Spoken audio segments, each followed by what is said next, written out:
पाऊस पडूक लागलो की सगळ्यांका आठवता ती म्हणजे कुळथाची पिठी आणि भात. आज आपण करूया कुळथाची पिठी. आता आपल्याकडे पण पाऊस पडूक लागलो म्हणून मुद्दाम ही रेसिपी मी तुमका दाखवते. त्याच्यासाठी मी इकडे घेतलाय कुळथाच्या पीठ. 5-6 चमचे असा. ह्या कुळकुळीत भाजून नंतर दळताना त्याच्यामध्ये थोडीशी हळद, धणे वगैरे घालून आता तयार करत.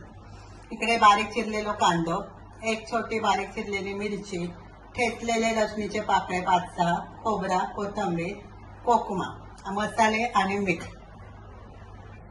आता आपण या कुळथाचा पीठ जो असा त्याच्यामध्ये मसाले घालूया. थोडीशी हळद, 1 चमचो मालवणी मसालो, 1.5 चमचो घालूया दाडवणी मसालो, चवीनुसार मीठ आणि 4 कोकमा आणि पाणी घालायचं.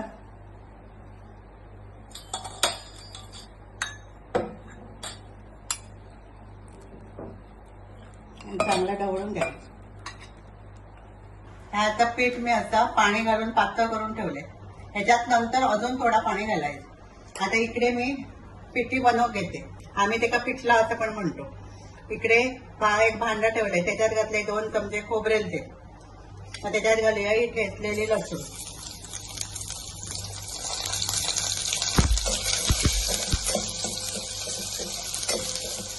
आता ही लसूण भाजली. आता त्याच्यात घालूया कांदे आणि बारीक चिरलेली ओली मिरची. कांदा चांगलं भाजून घ्यायचं. आता हे कांदो चांगलं भाजून झालो.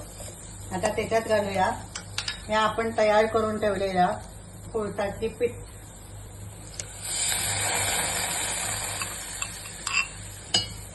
त्याच्यात अजून पाणी घालायचं.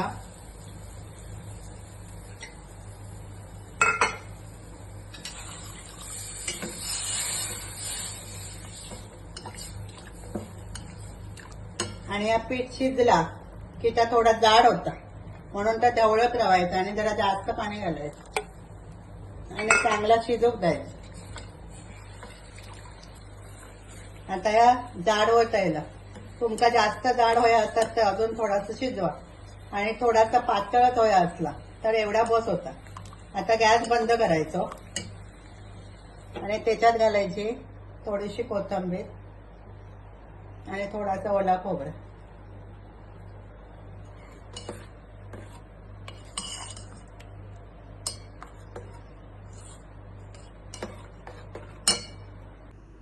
चला तर जेव गरम गरम वाफाळलेलो भात आणि कुळथाचा पिठला आणि त्याच्याबरोबर कैरीचा लोणचा. अप्रतिम अशा प्रकारचं जेवण. तर अशा प्रकारे पिठला करून बघा.